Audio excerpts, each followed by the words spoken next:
کا ذکر خصوصیت سے اس لیے کیا جا رہا ہے تاکہ تم ان کی عظمت سمجھ سکو، ان کی قدر و منزلت کا اندازہ لگا سکو، ان کی محبت سے اپنی سینے کو مدینہ بنا لو۔ یہی تمہاری زندگی کے معراج ہے اور اسی میں تمہاری کامیابی کا راز ہے۔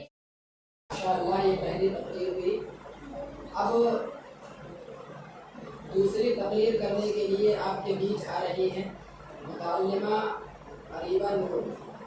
یہ دوسری تقریر کریں گی، آپ حضرات ان کی تقریر سنیں اور دعاؤں سے نوازیں۔ آپ کے سامنے متعلمہ عریبہ نور۔ معزز سامعین کرام، السلام علیکم ورحمۃ اللہ تعالی وبرکاتہ۔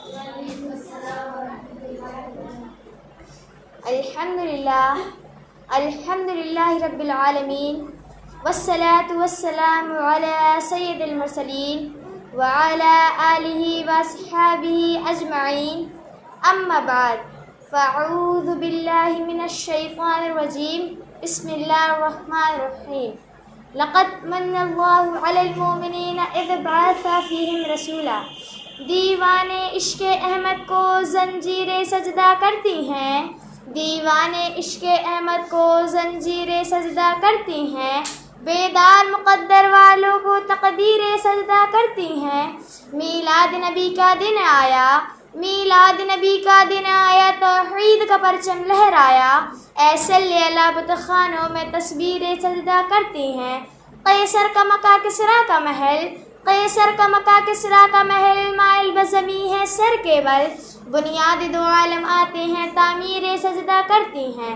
حسنین نسبت جو بن کے رہے، حسنین نسبت جو بن کے رہے، ہر ظلم سہے پر اف نہ کرے، اس مرد مجاہد کے آگے شمشیریں سجدہ کرتی ہیں۔ حضرات، تلاوت کردہ آیت کریمہ کے تعلق سے کچھ بیان کرنے سے پہلے بہتر اور مناسب ہی نہیں بلکہ ضروری سمجھتی ہوں کہ ہم اور آپ مل کر روح کائنات، فخر موجودات، منبع حسنات، دافع بلیات، حضور رحمت عالم صلی اللہ تعالی علیہ وسلم کے دربار و غربار میں درود و سلام کی ڈالی نچھاور کریں اور بلند آواز سے پڑھیں، اللہم صلی علی سیدنا مولانا محمد معدل الجود والکرم وآلہ وبارک وسلم، صلاۃ و سلام علیک یا رسول اللہ صلی اللہ تعالی علیہ وسلم۔ حضرات، آج میں اپنے مقدر پر جتنا بھی ناز کروں وہ کم ہے، کیونکہ آج مجھ جیسے طالب علم کو اس بارگاہ میں خراج عقیدت پیش کرنے کا موقع مل رہا ہے جس بارگاہ میں علم و فن کے تاجدار بھی لب کشائی کرنے سے گھبراتے ہیں، مگر حضرات یہ سب میرے مشفق استاذ کرام کی نوازش اور دعاؤں کا نتیجہ ہے کہ میں آپ حضرات کی خدمت میں کچھ بولنے کی ضرورت کر رہی ہوں۔ معزز سامعین کرام، رب تبارک و تعالیٰ کا لاکھ لاکھ شکر و احسان ہے کہ اس نے ہمیں اور آپ کو بے شمار نعمتوں سے مالا مال فرمایا۔ اس کی کن کن نعمتوں کا تذکرہ کیا جائے، آپ جدھر نگاہ اٹھا کر دیکھیں آپ کو اسی کی نعمت کا جلوہ نظر آئے گا۔ آسمان اسی کی نعمت، زمین اسی کی نعمت، ہوا اسی کی نعمت، پانی اسی کی نعمت، کھانا اسی کی نعمت، دانا اسی کی نعمت، چاند اسی کی نعمت، جسم اسی کی نعمت، جان اسی کی نعمت، قرآن اسی کی نعمت اور ایمان اسی کی نعمت۔ حضرات، انسانوں کی کیا مجال کہ اس کی نعمتوں کو شمار کر سکے۔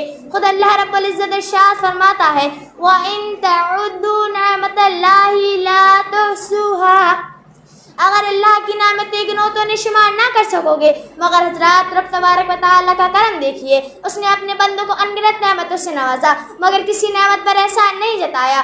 مثلا عقل و شعور سے نوازا مگر احسان نہیں جتایا، علم و فن سے نوازا مگر احسان نہیں جتایا، آسمان کا سامیانہ لگایا مگر احسان نہیں جتایا، زمین کا فرش بچھایا مگر احسان نہیں جتایا، آسمان سے پانی برسایا مگر احسان نہیں جتایا، زمین سے دانا اگایا مگر احسان نہیں جتایا، چاند کی چاندنی سے نوازا مگر احسان نہیں جتایا، سورج کی روشنی سے نوازا مگر احسان نہیں جتایا، کہکشاں کے جمال سے نوازا مگر احسان نہیں جتایا، پھولوں کی نکھت سے نوازا مگر احسان نہیں جتایا، مال و دولت کی کثرت سے نوازا مگر احسان نہیں جتایا، عزت و عظمت سے نوازا مگر احسان نہیں جتایا، آنکھیں عطا کی مگر احسان نہیں جتایا، آنکھوں کو بینائی عطا کی مگر احسان نہیں جتایا، کانوں میں قوت سماعت عطا کی مگر احسان نہیں جتایا، زبان کو قوت غوائی عطا کی مگر احسان نہیں جتایا، ہاتھوں کو پکڑنے کی صلاحیت عطا کی مگر احسان نہیں جتایا، پاؤں کو چلنے کی سکت عطا کی مگر احسان نہیں جتایا۔ مختصر یہ کہ اللہ تبارک و تعالیٰ نے انسانوں کو وجود بخشا مگر احسان نہیں جتایا۔ حضرات، یوں ہی اللہ تبارک و تعالیٰ نے لوگوں کی ہدایت کے لیے انبیاء کرام کو دنیا میں بھیج کر احسان عظیم فرمایا، مگر پروردگار عالم نے کہیں یہ نہیں فرمایا کہ اے لوگوں، میں نے